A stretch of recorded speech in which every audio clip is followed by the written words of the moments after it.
Okay, let's get started. Welcome to the webinar 5, focused on the industrial applications 2 of the webinar series of data science, machine learning, AI, applications and opportunity. Despite periods of significant scientific advances in the 6 decades since the field of data science, machine learning, and AI have gone through, it has also gone through some of these AI ML winters. In the past, the AI ML field has often failed to live up to the hype that surrounded it. And currently, we are on a growth trajectory in the field, and the recent advances are very, very promising. AI ML now powers so many real world applications, ranging from facial recognition to language translator and assistants like Siri and Alexa that we use every day in our life. Along with these consumer applications, companies across sectors are increasingly harnessing AI and machine learning's power in their operation. And today's panel will be focusing on some of those applications for sure. And embracing the AI promise considerable benefits for businesses and economies through its contribution to productivity, growth, and innovation. Yet, still, we cannot describe human intelligence precisely. So we have come far, but there is still a long way to go ahead in front of us. We will continue these discussions with our distinguished panelists today. And once again, welcome to the webinar. What I want to do is, before I introduce the panelists, I want to quickly go through and announce, essentially the next set of speakers that we have in our panel. So today's, focus is on industrial application. The next webinar series will be focused on essentially recent PhD graduate who have worked in the domain of machine learning and physics guided, specifically physics guided machine learning, and what they are doing currently. We will talk about some of those students in the next webinar that we have. And with that, what I want to do today is I want to introduce our panelists. So we have 3 panelists today. First of all, we have Dr. Ritesh Khire, who is the Vice President leading the optimization space within the Science Department of 8551 Degree LLC, which is a customer science organization within Kruger. His primary research includes developing efficient methodologies for large-scale data-driven optimization problem.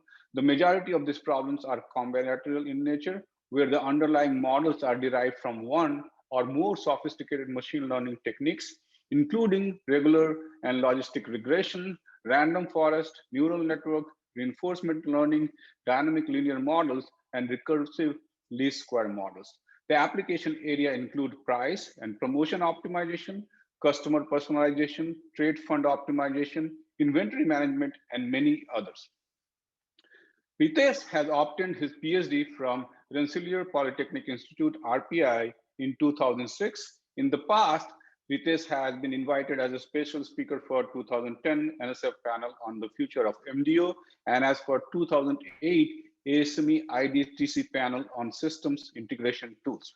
He is an active member of the DAC conference and has organized many special sessions over the last 10 years. Ritesh has published a collection of book chapters, journals, and conference papers and patents over the last decade.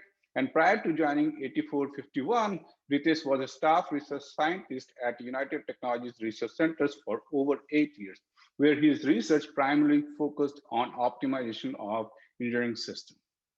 The second panelist is Dr. Gaurav Ameta, who is a research scientist at Siemens Technology. Prior to that, he was a contractor at National Institute of Standards and Technology at NIST and a faculty at Washington State University. He obtained his PhD from Arizona State University in 2006. He is an associate editor at the Journal of Computing and Information Sciences and Engineering, and he is the member of several standing committees at ASME. His area of interest includes geometric algorithms, additive manufacturing, design for manufacturing, tolerances, and sustainability. Recently, he is exploring applications of machine learning AI in design and manufacturing. He has published over more than 70 research papers, including 30 journal articles. He has already won the Young Engineer Award from ASME in 2011. The third panelist is Dr. Ali Mehmani, who is the head of core research, data science, and analytics of the Prescriptive Data Inc.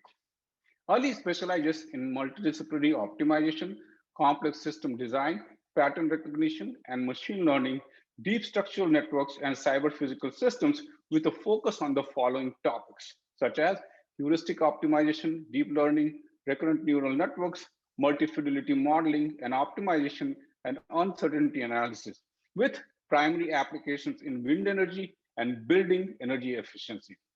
He graduated with his PhD in mechanical engineering in 2015. He has authored 2 book chapters and more than 30 international journals and conference articles. He is a professional member of IEEE, ASME, and a senior member of IAAA, and a selected member of IAA, Multidisciplinary Design Optimization Technical Committee. He serves as a reviewer for 15 international journals in the area of design, computing, and energy, and he has also organized many sessions in ASME, IDTC, and ASME PSC conferences. So with that, let's welcome our panelists, and we will get started with our first set of presentation by Dr. Ritesh Khire.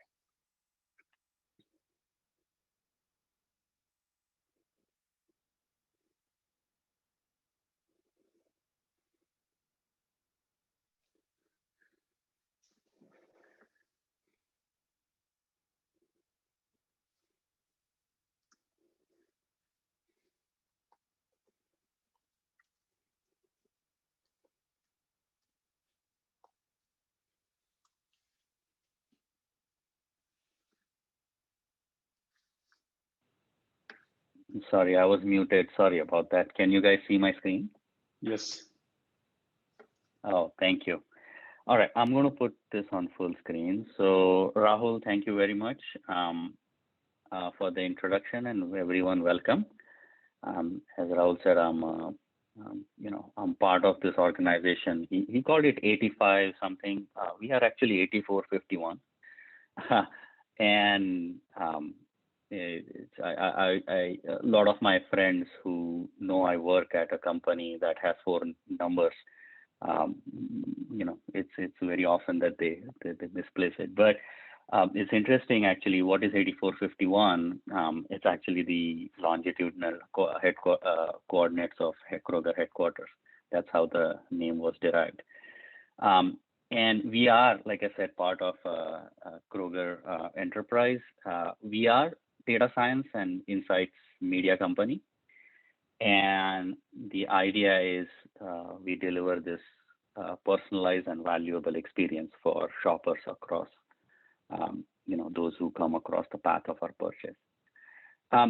So there's a lot of words here, but I like a picture more than, worth 1,000 words. So I like this picture. This shows like how we, how we deliver sort of our value to the customers. So it of course starts out with data. We have, our data, which is first party data comes through our Kroger Plus card. Really blessed that, 1 out of 2 households in US actually shop with us. So there's a lot of data comes from in-store transaction, e-commerce transaction. A lot of data comes from behavioral data and national panel. And what we do in sort of the science space is we develop this cutting edge data science. I'm going to dig a little bit into that bubble, that data science, in a minute. But I think the science essentially helps deliver this meaningful experience to the customer. Now that could be through the Kroger assets, that's through price promotion, online, personalization, or it could be through CPGs using our unique solution. And what's interesting in this is once that experience is delivered to the customer react to it, hopefully through a purchase, and that actually data comes back into it, and that helps fuel the data science. So I really like this picture in that it shows sort of the life cycle of it starts and ends with a customer, if you will. Now, that bubble there that says cutting edge data science has 4 words in it, right? Prescriptive, predictive, descriptive, diagnostic, and always question comes as to what it is. And what I want to do today is really motivate through the examples that I'm going to show on the journey to the prescriptive analytics. And let's dig a little bit into what this means. And you can see the title there. The prescriptive delivers best-in-class value, right? Now, before saying prescriptive, let's look at this picture. This shows you can say descriptive or diagnostic. They are hindsight. They are historical. So you can have KPIs or data mining techniques tell you what happened historically. But where ML, AI ML is moving is on the foresight and what needs to happen in the future. And that's divided into sort of predictive, where forecasting, machine learning comes into picture. And then going to the next level, which is prescriptive, which is how can we make it happen? A lot of very confusing predictive prescriptive words. I like to remember it as prescription is your doctor gives you a prescription so you can make better. So all the tests and all the diagnostic has led to a plan to make you better, and that's prescription. That's how I remember the prescriptive analytics. And a disclaimer, optimization is not the only way the prescriptive sciences can be delivered. There are recommender system, there is reinforcement learning, there are many ways. So this is just one example.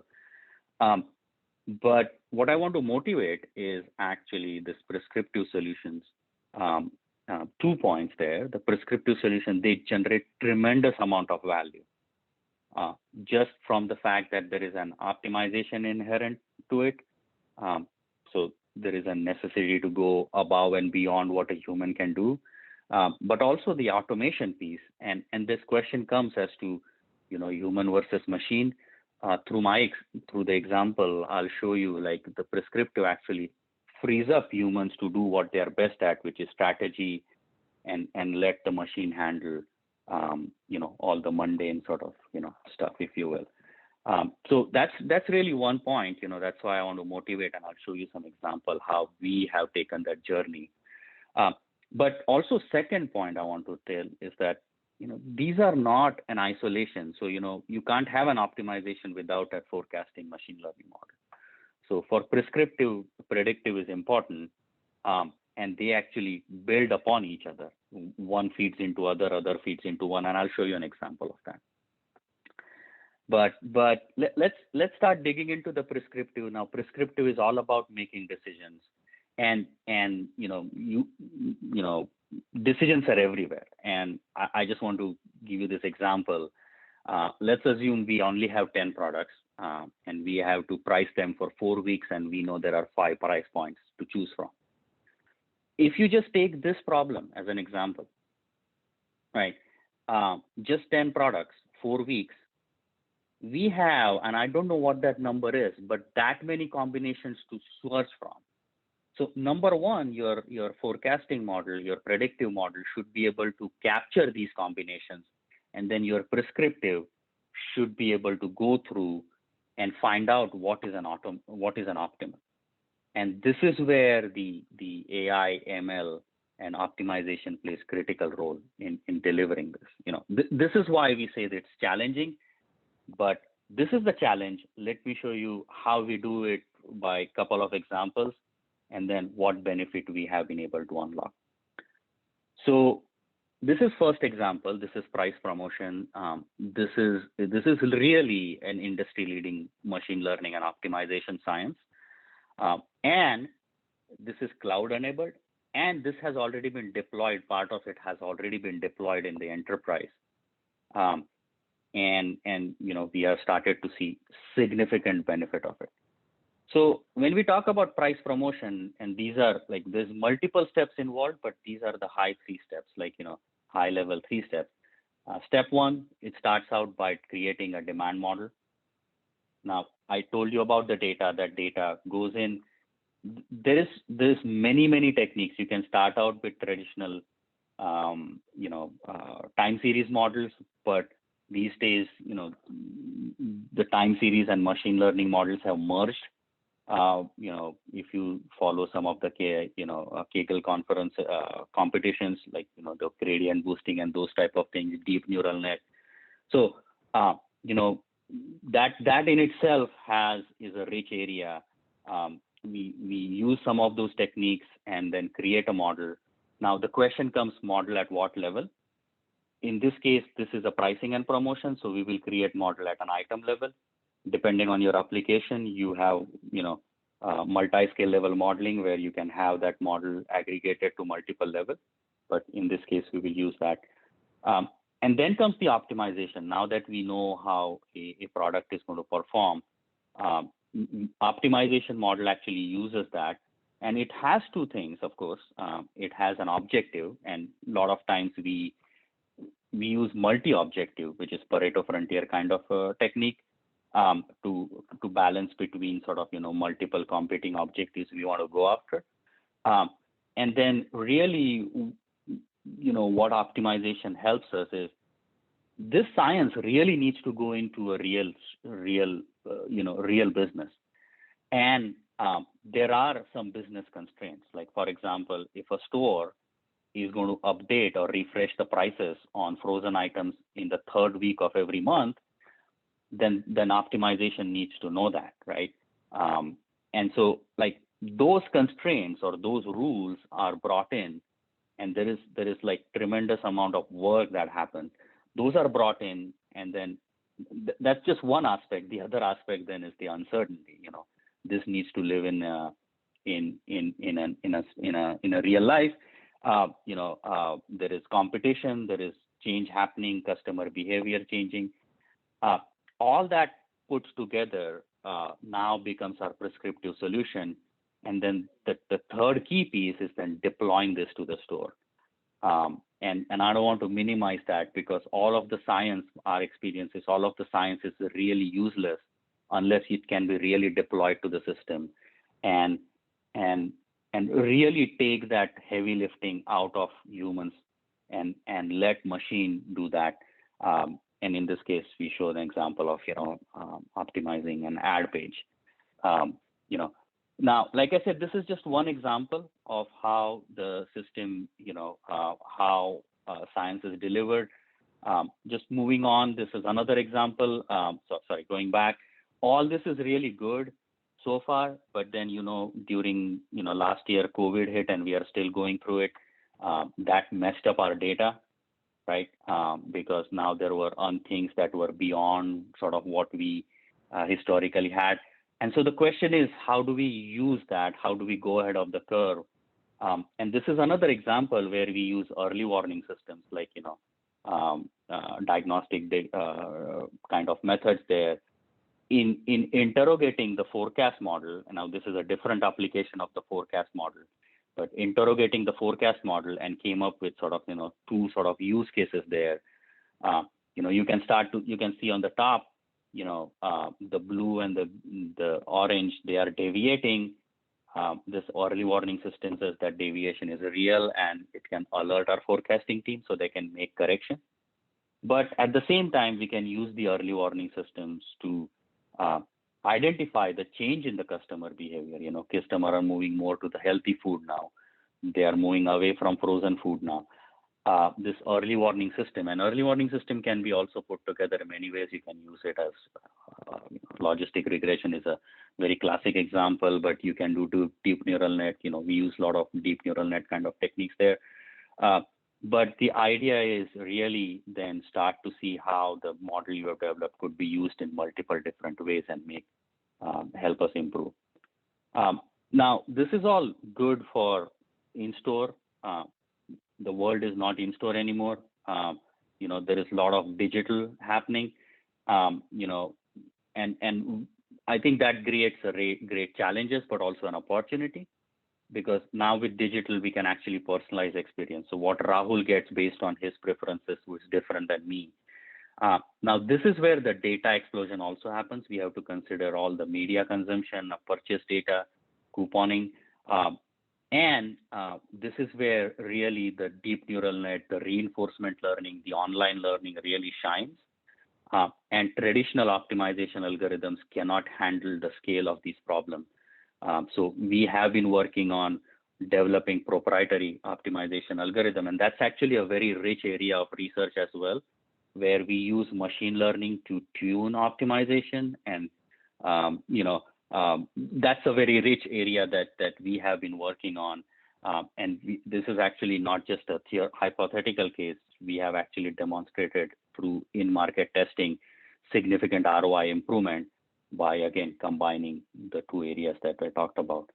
So another example, I think I could keep going. One point I want to point out is in the case of personalization, there is a lot of data ethics,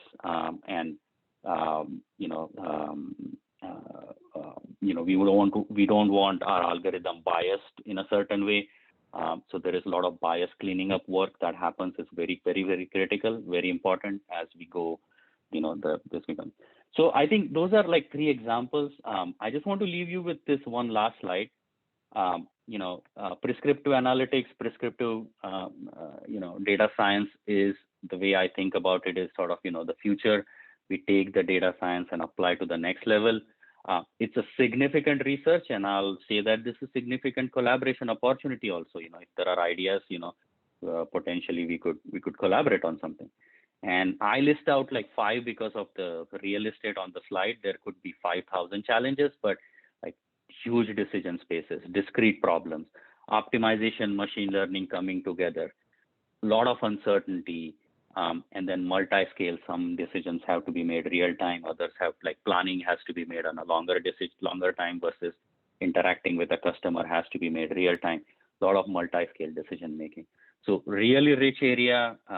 And I welcome everyone to sort of think about it and reach out if there are any ideas. Rahul, I'll stop here. Thank you very much, Ritesh. This was very, very informative. With that, let's invite our second panelist, which is Dr. Gaurav Ameta.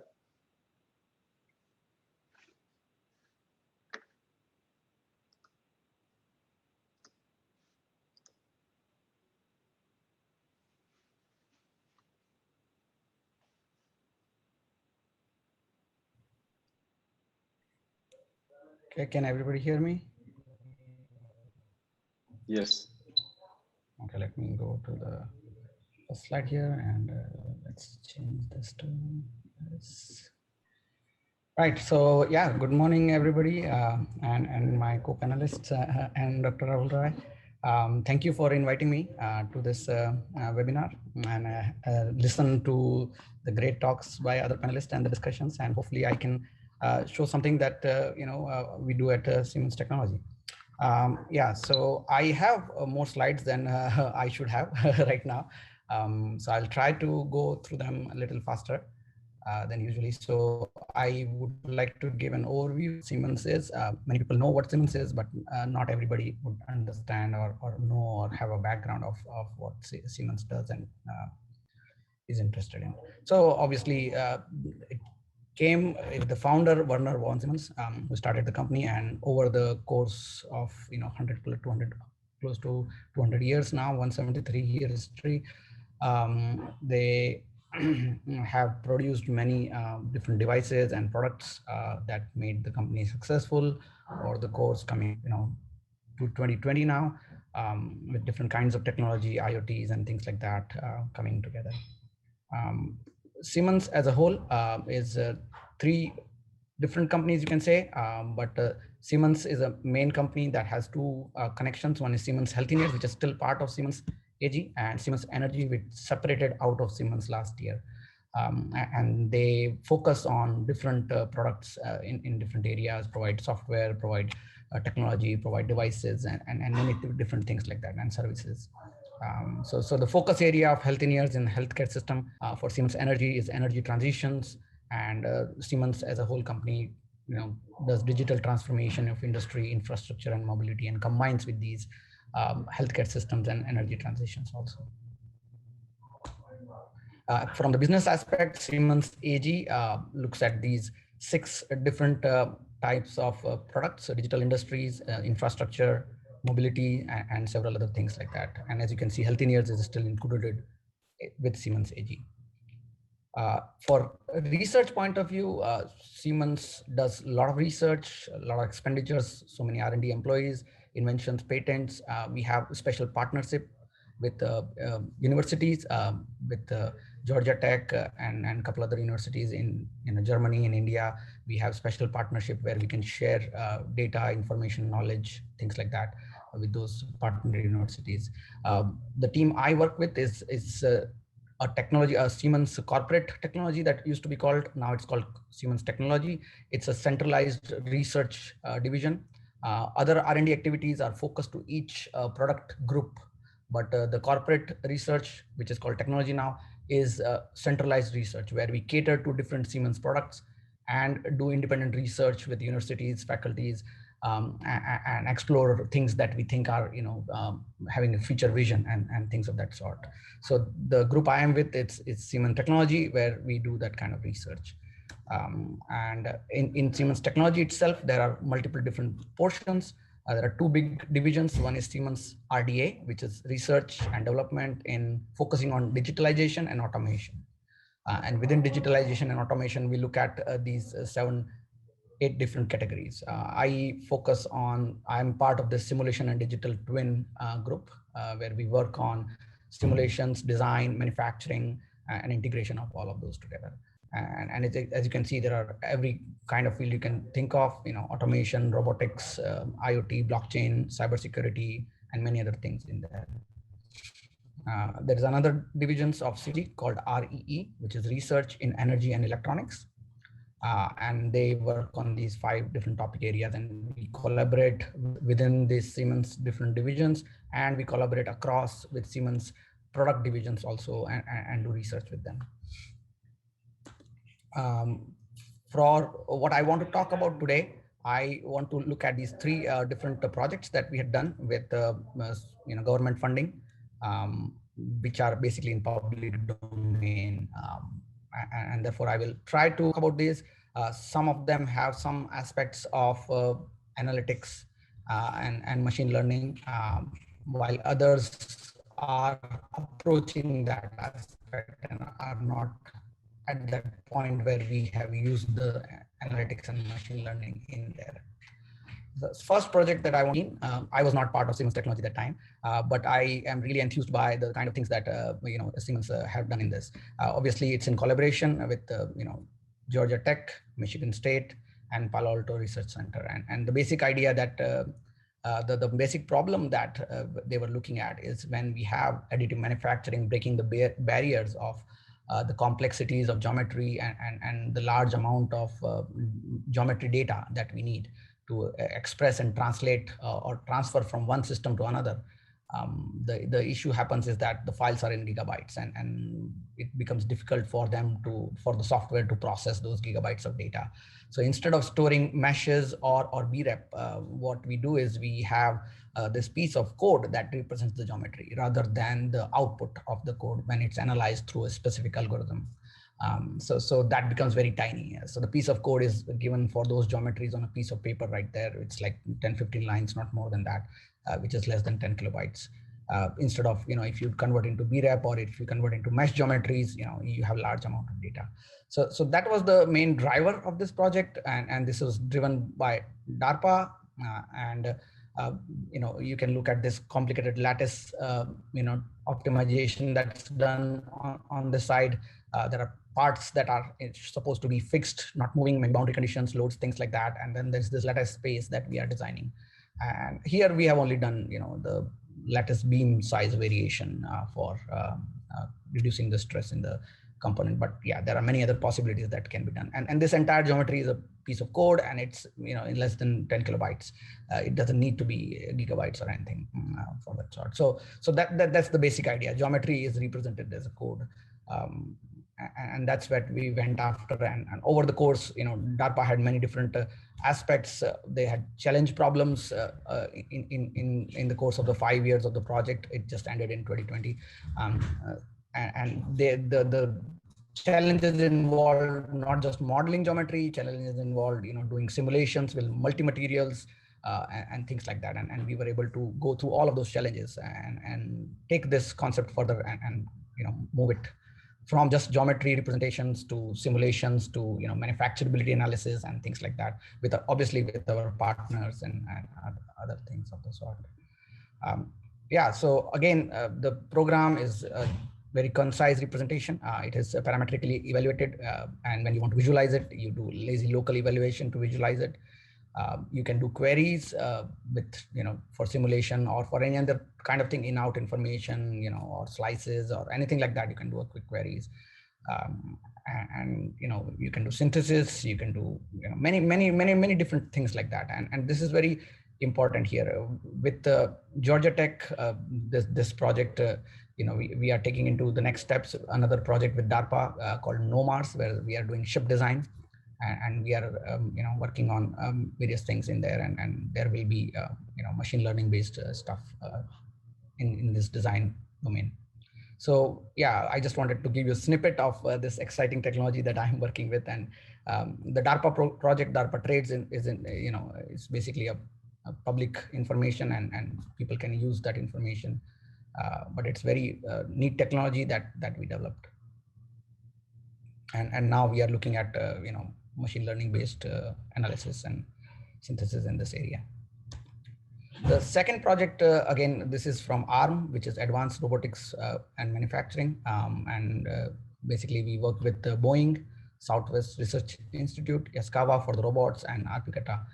And basically, the idea is the paint process is complicated. It requires a lot of labor hours and difficult maneuvers and things like that. So we want to use robots to paint them. And what we want is, given a paint thickness, can we derive the robot parameters back to get the desired paint thickness? So first we build a forward model using design of experiments that we ran with Boeing, and then we try to build a reverse model so that given a thickness, we can get the right parameters and do the painting process. Obviously, there is inspection aspect also in this. So overall, this is the overview of the project. We did build physics-based models, and we did have a DOE-based data-driven model for prediction. And we calibrated the models to make it work right with these partners, and the inspection technology we had deployed on the edge. So the robot on the fly was able to inspect the paint process for defects as it was doing. And we use some standard machine learning here for the inspection, image recognition, not just edge detection, but a little bit more advanced than that. But it was on the edge, on the fly, and that's the important part there on the devices that we were doing. Obviously, there was a part where we had the machine learning happening using Gaussian process regressions for the prediction of the robot parameters, given paint thickness for a particular geometry and things like that. So this is also a collaborative project with Boeing, and we are utilizing the research that's done in different areas. The third aspect is another DARPA project with which implies assurance compliance for code, basically software code. So you look at a software code and you try to understand where are the biggest failures that are going to happen in the software code. And basically we built a ontology of the software architecture, and then analyzed a Beta Flight, which is an open source software flight controller. And we looked at different information in the code and generated, so let me move to the slide here. So we have the code base, we have the data collection from various different sources, either from the debugger, either from some simulator physics engine, other places on GitHub. You have people reporting issues and things like that, and those issues are categorized and what kind of artifacts that are going to cause. And then we do the risk propagation analysis, that if there is a rule violation or certain issue in this part of the code, how much risk it is for the performance of the entire code. So we build a giant graph, which was called graph of graphs in this, but it's basically a giant graph. And the risk propagation is done in the entire graph, and using evidence theory based Bayesian modeling, we developed the analysis for risk propagation. And then we basically provide a heat map of high risk code or high risk portions of the code and things like that. So this involved a separate thing, not a design manufacturing, but machine learning applied to code analysis and trying to find which issues in which code could be a big thing, although they might appear small or are simpler in some places. So different. I just wanted to briefly give a analysis and information about different types of public domain machine learning projects that we are doing. And I think this gives you a good enough flavor. We have design manufacturing, we have robotics, and we have on software also we can apply these kinds of machine learning. So overall, this is just the projects that my team was involved in and that I work with. Overall, Siemens technology, as I said, is large. Even within Siemens, simulation and digital twin, there are many different aspects, and people work on many different things. But hopefully, this is snippets of enough machine learning and AI that we work at Siemens technology. Yeah. Thank you very much, Gaurav. Thank you very much for showcasing some very unique applications of AI and machine learning. With that, we will move on to the third panelist of today's webinar, which is Ali. Hello, everybody. Again, first, thank you for having me here, and thanks for the nice presentation from Ritesh and Gaurav. So I start here.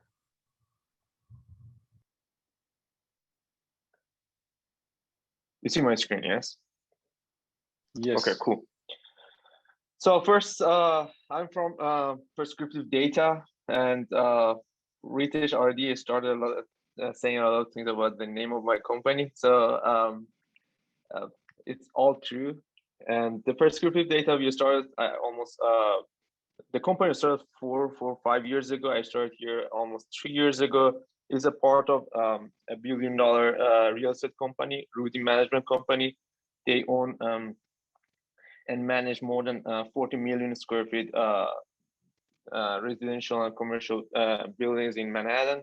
So and I'm like from at the beginning I started as a data scientist here. There was no position for like a head of data science, and then we invited more researchers. So we started a different department, which is right now is like a core research data science analysis. And the main objective of the company at the beginning, and still it is providing a robust and a secure AI platform and like a dashboard to invite and a third-party application, ML and AI applications, and to provide different services to building owners and residential or commercial. And the most important service is reduction of energy, optimizing the operation of the building to reduce the energy consumption of the building and reducing the greenhouse gas emission. So it's a very almost huge objective. So and but they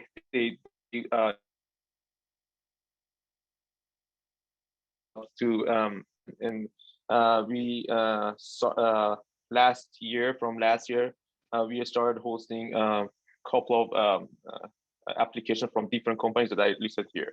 So, but at the same time, the company saw the opportunity that we have the platform. Why not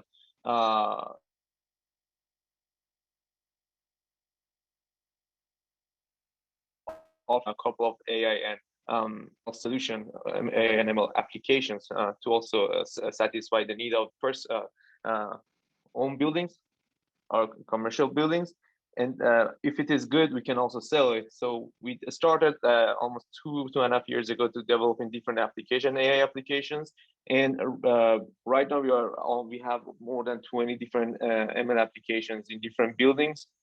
We started building fully automated.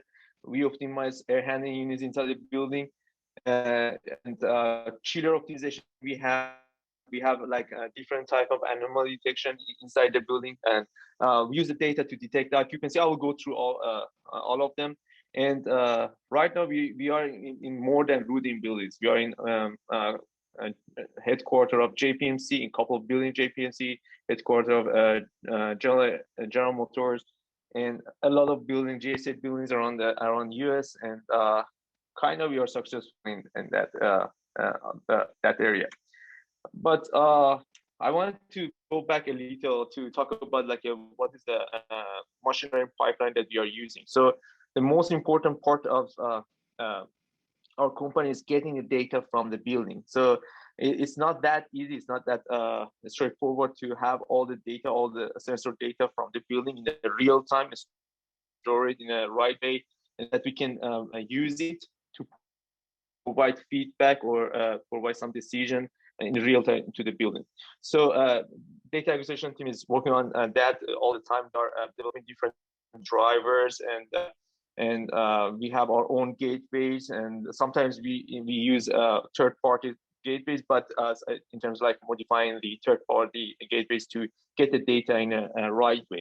And then after having the data, we have ML-based data cleaning. It's like a real-time analytics system that in a real time, not only we get the data, we are cleaning the data.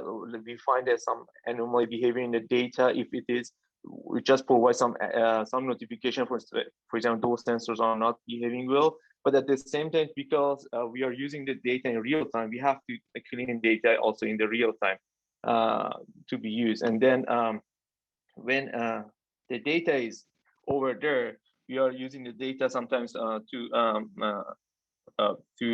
refine our model, sometimes to develop the model. And of course, the decision making is happening on top of the model that we provided to provide some feedback to engineers, which we call like human in the loop control system. We provide some feedback, and they use those feedback to like operate the building, or we fully automated manage the building. And then when we get they use the feedback, we also use their feedback, their engineers feedback to modify our algorithm. Sometimes we use sometimes it's in terms of the data. We see that, for example, they acknowledge the recommendation we send. We see that, okay, they started building based on our recommendation, so it means that we are in the right direction, or maybe we are not right direction. We have to change the direction of our optimizer. So this is the whole story of machine learning. But the objective of the company was more than that. Wasn't only developing different applications. Was the objective was hosting third-party applications. So we had another team, including me. I was leading that to develop an architecture to host different applications that are that we will have inside the building. So we call it AI of AIs, or Nantum decentralized AI architecture. So of course, if you think about building, like it's like a big city. So, and there are different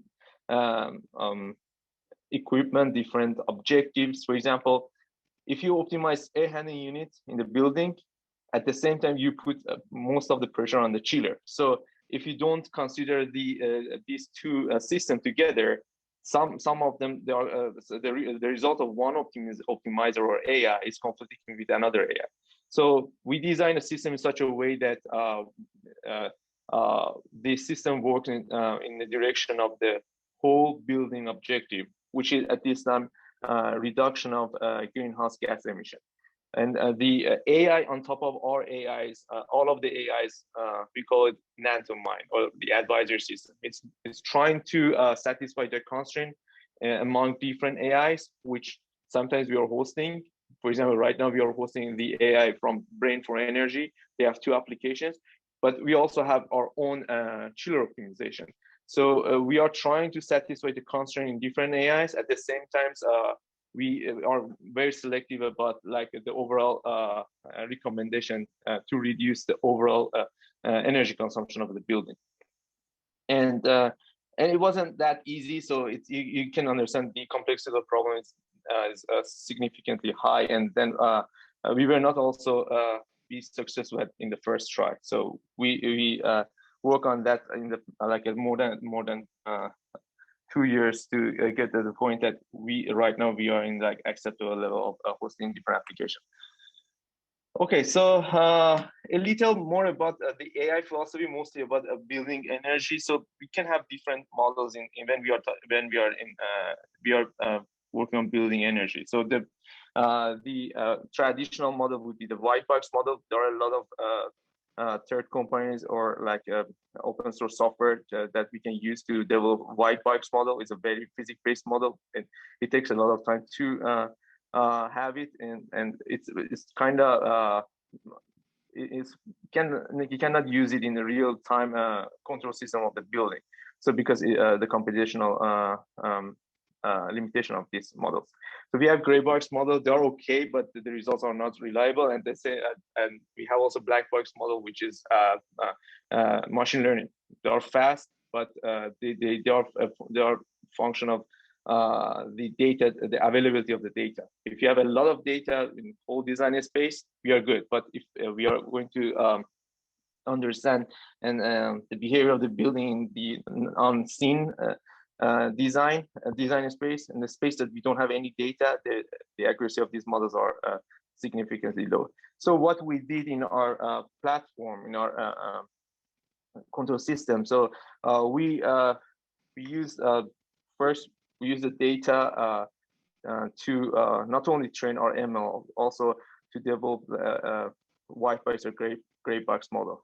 The reason behind of that is we wanted to have more data, so we generate like a mid-range model, white box model, to generate a lot of synthetic data. This synthetic data and then is used to train our ML model. So the question, most of the time we have this question from our owner that because Rudin started storing the data, I guess, from 6 years ago. And when we started, it was like 3 years after that. They had 3 years of the data. And then when we are showing these kind of things to them, it's like, why? We have 3 years of the data. Why do we need these kind of things? But the problem is that most of the time, when operators are running the building, they are using a specific set point in a different time. So it means that they have like a single point over like 2 years of data, 3 years of data. So they didn't really cover the whole design space. So we haven't seen that much from the building. Of course, it's the 2 years of data, but when we are thinking about the optimization, we want to cover the whole space to provide like meaningful feedback and some results. So definitely we use a gray box model to satisfy our need on providing a data. Some of our algorithms are very data hungry, data neural networks models. They need a lot of much more data than 2 years of data. So decision about developing like a white box model to provide us with synthetic data was very wise, and we got a very good result on because of that. And then when the models are ready, we have like Nantum AI for different applications to provide human in the loop and human out of the loop recommendation. And we have our gateway to write on BMS and control the build. And human in the loop means that building is super critical. So, and they're in Manhattan, they are paying a lot for the rent. So maybe saving our energy would be 200K per year. But the rent here is significantly high. So it's like the weight over the rent is not meaningful for them to like save a penny and then put them in discomfort. So to solve this problem, we are providing feedback to human, which is the engineers, and then they use the feedback, those recommendations, to act on the building. So it's like a filtering. But sometimes we are using it to train our engineers, and then when we see our algorithm is good enough and they feel comfortable, we are making it fully automated, which is, I have one example for this. So about the modeling, we know for sure that one model cannot be good for all the applications, for all the data. So we are using a model selection framework that I started working on this during my PhD, and I use it during my postdoc. And here we made it more applicable to be used in our industry environment. So it's like a model selection. We are selecting model in 3 different layers. We also optimizing the hyperparameters of those models, and then we use the models. But what was the application? The first application, as I said, we are providing startup the time that the building should start building based on the interior space temperature, outdoor condition, relative humidity, and energy consumption of the buildings to avoid the peak. So we have, you understand, we have different models: model of interior space temperature, model of relative humidity, and model of prediction model for the electricity consumption. And then based on that, considering all these scenarios, we provide a startup time. We put this recommendation to a startup building, and then ramp down, ramp up, and final ramp is like managing of the air handling during the day and shutdowning of the building. But in a couple of buildings, we have human out of the loop control system that we start the building fully automated. Now the engineers are getting comfortable with our recommendation. They see the advantage of that. They don't want to wake up, for example, 6 a.m., 4 a.m. to come to the building and start a building. They can see everything from our platform in their home. So we started being fully automated. Now we also consider the impact of occupancy. So we have occupancy sensors everywhere. So we provide thermal comfort at the time that the tenant need that. We don't start building earlier. We don't start building later. So we start, for example, at 6 a.m. because we know the first person will come at 6:30, for example. So we have some prediction about the pattern of the human or trend of the occupancy in the building. Another application that we develop is peak prediction. So you can see there are 5 prediction. One is for the current day and one for the rest of the week almost. So it's like a long-term prediction, like a real-time prediction. We are using time series prediction here. It's for the current one. It's like adaptive. So the behavior of the engineers at the beginning of the day and during the day is impacting the value of the prediction. But we didn't stop at this level. We are using these predictions sometimes to shape the peaks, and without having like human being involved, we put some limit on the chiller usage. It happens maybe 1 time per month for like a 15 minutes or 30 minutes, but we save a lot on energy. I will be fast on this.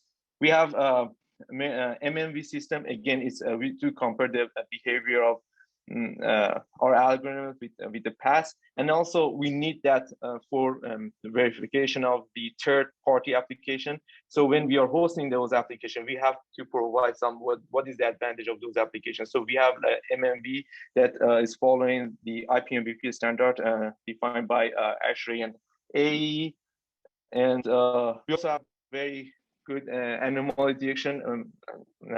We have univariate and multivariate anomaly detection. It's very active. I guess a week ago we had through our algorithm we detect a leak, and we save, like, based on the insurance company, we save more than 100K. So it is very active in our residential part and commercial part, but it's very useful for mostly useful for residential because we don't have that much engineers or operators over there. And as I said, the occupancy is very important. We are providing thermal comfort. We are satisfying thermal comfort. So we always monitor the number of people that we have. So because having sensors is like sometimes against the privacy, sometimes it's very expensive for buildings. So we develop an algorithm to understand the occupancy through Wi-Fi scrapping.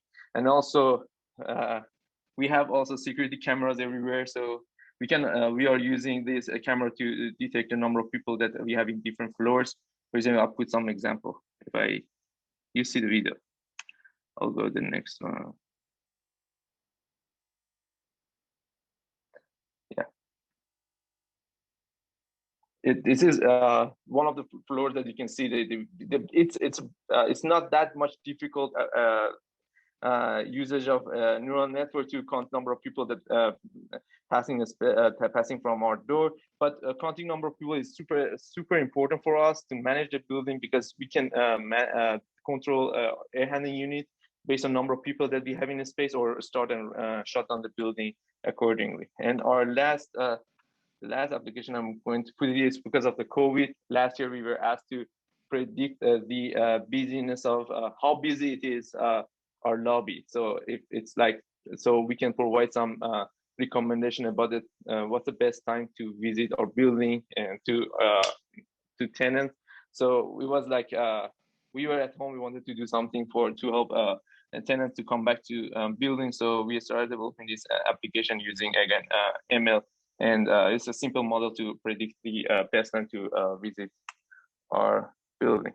And this one is also important. So here we use electricity consumption in different units in our residential building to understand if they are the unit is occupied or unoccupied, so we can use it to go to the to control the thermostat to go to the setback. So basically, most of the time they leave the apartment and they forget to change the thermostat. So we have like a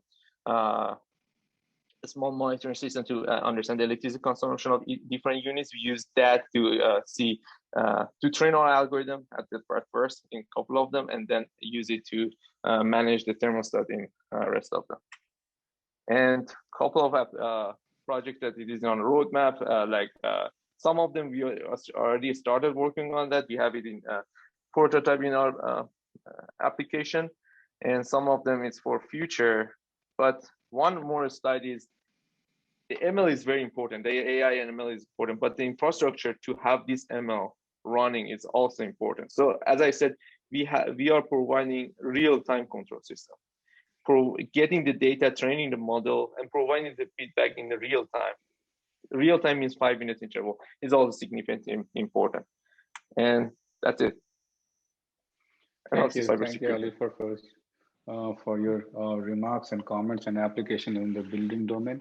We still have some time left for question and answer. The first question I will ask is to Ritesh. Ritesh, we have a lot of students in our audience, and one of the questions that we always get is like, what are the good attributes of a data scientist, and what one should consider if they are planning to come into the domain of data science, machine learning, and AI? Right. So I think that's a really good question. I would say one of the important attribute or a couple of important attribute is one is they should be very, very curious. And the second one is technologically savviness. And the curiosity is because you have no idea what data is trying to tell you. A lot of times there are a lot of biases, there are a lot of holes that needs to be plugged, and then depending on what you see data, a new application might come in your brain.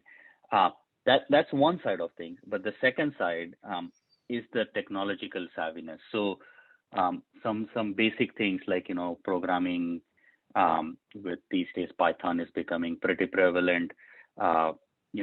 Awareness and use handful, experience with cloud technologies, experiences with, you don't need to really know the way I, when I hire someone, the way I like to think about it is there needs to be depth at least in one area in terms of science, and then there needs to be awareness and very comfortness on technology side of things.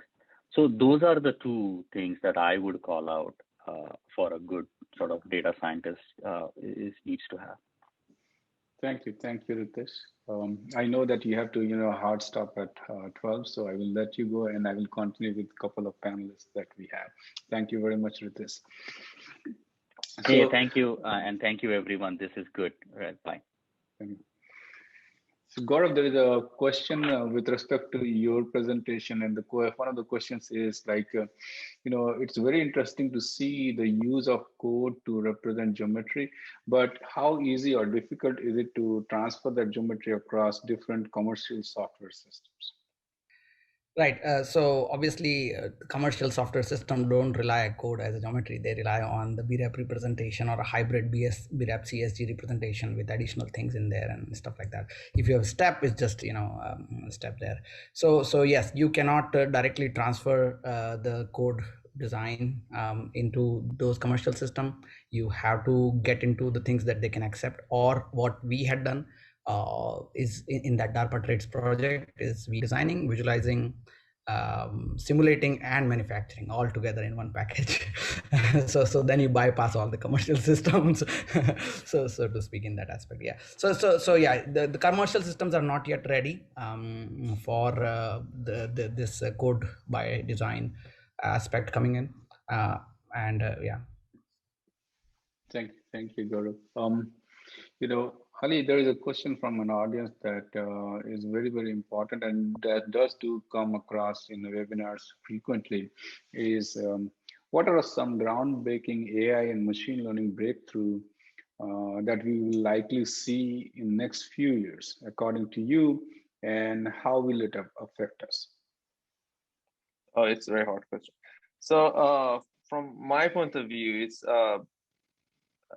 considering my background, I consider myself a mechanical engineer, and when we look at the ML and AI, sometimes they are looking at like a black box. There is no meaning behind of the data, but we have a lot of detailed formulation about in mechanical engineering and to define the physics of the problem. So, in considering the advanced computational system that we have right now, most probably we can use those physics system to provide us with like a knowledge about the problem that we can use it and as like a parallel source of data to have a better machine learning, better decision making. So we can have it's, for example, for us, we are not like a Facebook or Google that there is not that much depth underneath of the data. We have like for example, when we are looking at like the chiller optimization, the behavior of those equipment, we have like a very detailed mechanical formulation for all of them, which it's impossible to be used in the real time because of the computational costs. But right now we are in the age that maybe the computational power would be good enough to not only we use ML and AI, those advanced models in ML and AI, we can also use those formulation a better way to empower us better to have a better decision making. So with that, I will. We are 4 minutes over our webinar time. First, the last thing I want to do is really thank the time that our valuable panelist has spent in explaining and in illustrating what are the different applications of ML, data science, and machine learning, and what are the upcoming challenges and the new areas that we will see the users of machine learning, data science, and machine learning. Thank you, everyone. There are some questions still remaining. I will personally get back to those questions with you through emails or text as a follow-up of this webinar. With that, we will conclude this webinar and we will come back again next week on Thursday at 11 a.m. Eastern Time. And one of the topics that we have for that webinar is basically the gray box model or physics-guided machine learning topic that Dr. Mehmani mentioned. And we will have an exciting panel of 4 recently graduated PhD students who have worked in that domain, and they are now using that in very, very different applications. With that, thank you, and I look forward to seeing you next week too. Thank you. Thanks. Bye-bye.